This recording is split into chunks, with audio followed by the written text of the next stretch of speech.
안녕하십니까. 오늘은 2025년 6월의 마지막 날 6월 30일입니다. 오늘은 또 주말의 첫날이네요. 오늘도 난세영 흑행령을 아십니까? 194쪽부터 읽어보겠습니다.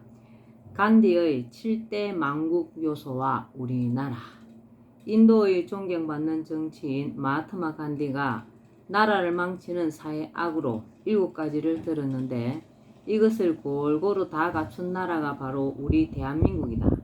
간디가 말한 7가지 사회 악을 토대로 나는 우리나라 망국의 7대 요소로 원칙 없는 정치, 양심 없는 쾌락, 노력 없는 재물, 인격 없는 교육, 도덕 없는 경제, 희생 없는 종교, 환경 없는 과학을 꼽는다.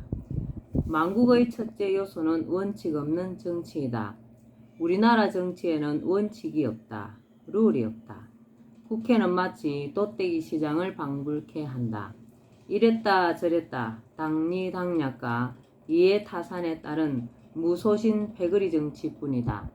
그들이 기준으로 삼는 당리당략이 원칙이 될 수 없다. 내가 말하는 정치의 원칙이란 자신들의 이해타산이나 당리당략이 아니라 정치의 근본 목적인 국리민복과 공존공영이다. 국리민복과 공존공영이다.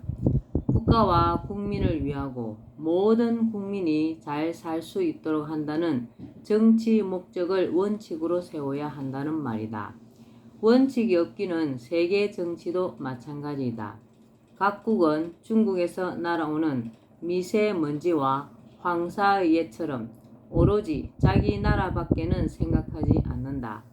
다른 나라와 더불어 산다고 하는 원칙, 공존공영이 원칙이 되어야 한다. 전 세계가 인류의 공존공영을 대원칙으로 세워놓고 그 대원칙 아래에서 각 나라가 정치를 해야 한다.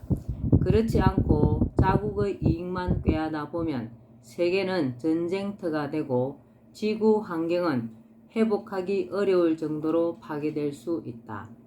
두 번째 망국 요소는 양심 없는 쾌락이다. 여기서 대상은 국민이다.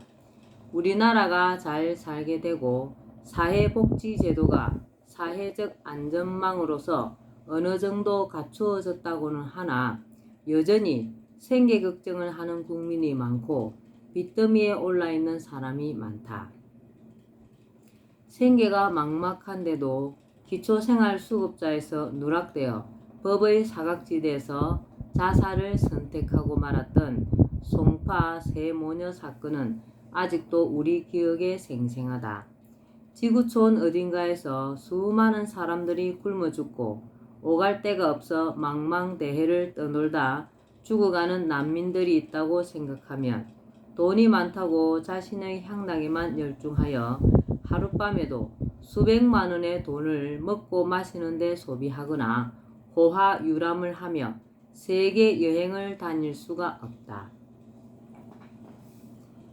세계 여행을 하더라도 어렵게 살아가는 사람들이 사는 지역에 들러 온정을 베풀고 골프를 치더라도 시간을 쪼개 불쌍한 이웃에게 봉사도 한다면 그것은 그나마 양심 있는 쾌락이라고 하겠다.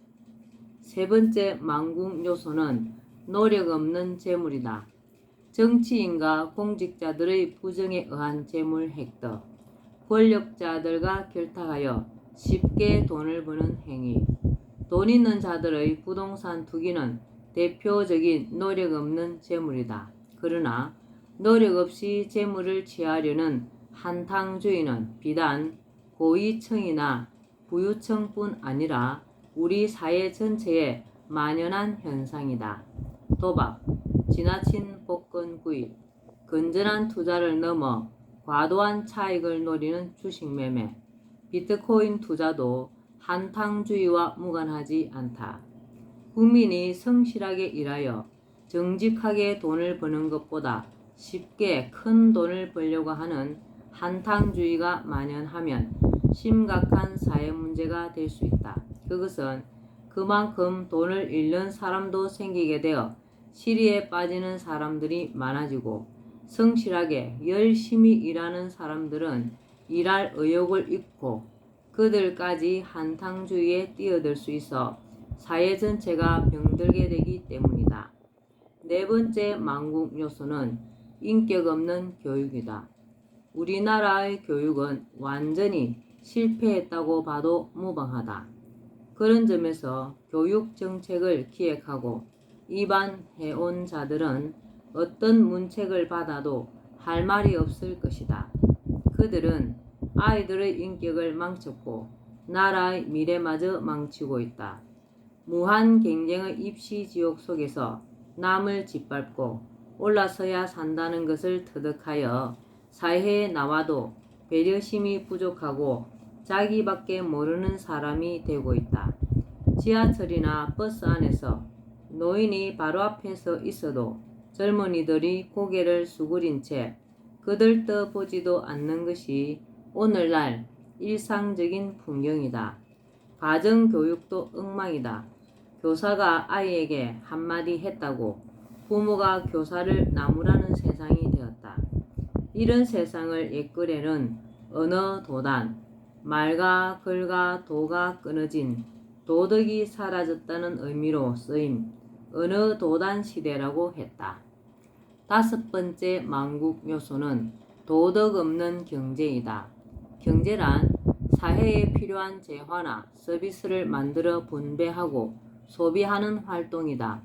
생산과 가격 책정 및 유통, 분배에는 도덕성과 공정한 룰이 적용되어 지켜져야 한다. 그러나 우리 사회에서는 불법적인 원료의 사용, 제품의 성능에 대한 조작과 은폐, 폐기물 유출 등과 같은 생산 과정에서의 부도덕부터 기업들의 담합이나 내부자 거래, 매출 강요 등과 같이 가격 책정이나 유통 거래상 불공정하고 부도덕한 일이 심심치 않게 일어나고 있다. 능력주의에 따른 자본주의 분배 방식으로 극심한 부익부 빈익빈이 초래된 것은 말할 것도 없다. 극심한 빈부격차는 국가가 나서서 조율하여 공정성을 회복할 수 있어야 한다. 부자가 되는 것은 다수의 사람이 도와주기 때문에 가능한 것이다.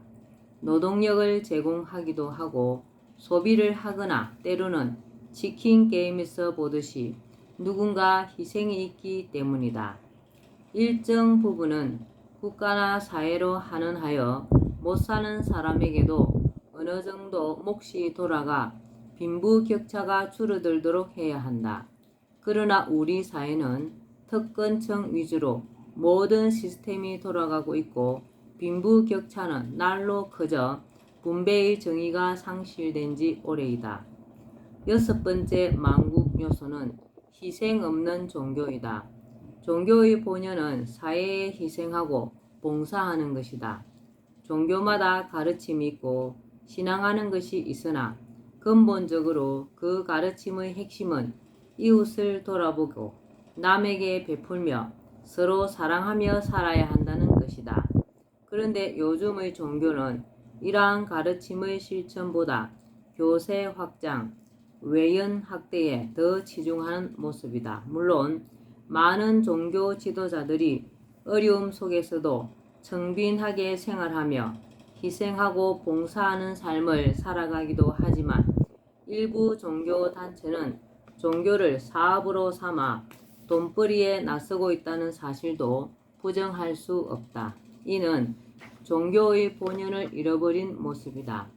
성경에서 예수가 여기에 있는 지극히 작은 자에게 한 것이 곧 내게 한 것이라고 한 말을 되새겨 봐야 한다. 불교에서도 문수보살이 문둥병 환자로 나타나 불자들을 시험하는 설화가 있다. 가난하고 병든 자를 보살피고 사회의 그늘진 곳을 찾아 어루만져 위로하는 것이 종교가 가장 먼저 해야 할 일이다. 희생과 봉사라는 본연의 역할을 상실한 종교는 이미 존재 가치를 잃은 종교이다. 일곱 번째 망국 요소는 환경 없는 과학이다. 환경을 생각하지 않는 과학기술의 발전은 한국가뿐 아니라 전 세계와 전 인류에게 해악을 끼치고 지구를 병들게 한다는 것은 잘 알려진 사실이다. 환경을 생각하지 않은 과학기술의 활용으로 생긴 오염된 공기와 토양, 한 국가에서만 지켜서 될 일이 아니다. 물과 공기는 순환을 통해 지구 전체를 돌기 때문이다. 환경 없는 과학은 만국을 넘어 인접국가, 전 세계에 영향을 주고 지구 자체를 파괴시킬 수 있음을 명심해야 한다. 절대 해서는 안 되는 내각제 개헌, 정치 기득권 세력의 강화. 정치권에서 종종 내각제로의 개헌 이야기가 흘러나온다. 헌법을 대통령 중심제에서 의원 내각제로 바꾸자는 것인데 그 의도가 뻔해 보인다. 민생고를 걱정하고 해결할 수 있는 법안 마련이나 정책 개발에 총력을 기울여야 할 정치인들 사이에서 아직도 제왕적 대통령 운운하며 권력 분점이니 뭐니 하면서 이런 말이 흘러나오는 것 자체가 정치인들에게는 오로지 자신들의 기득권을 공고히 하고 나아가 자신들의 권력 확장과 유지에만 관심이 있다는 것을 보여주는 것과 다를 바 없다. 내각제로 개헌해서 입법기관인 국회가 행정권까지 장악하여 나라를 마음대로 하고 오래도록 그 권력을 유지해 보겠다는 속셈이라고 생각하지 않을 수 없다.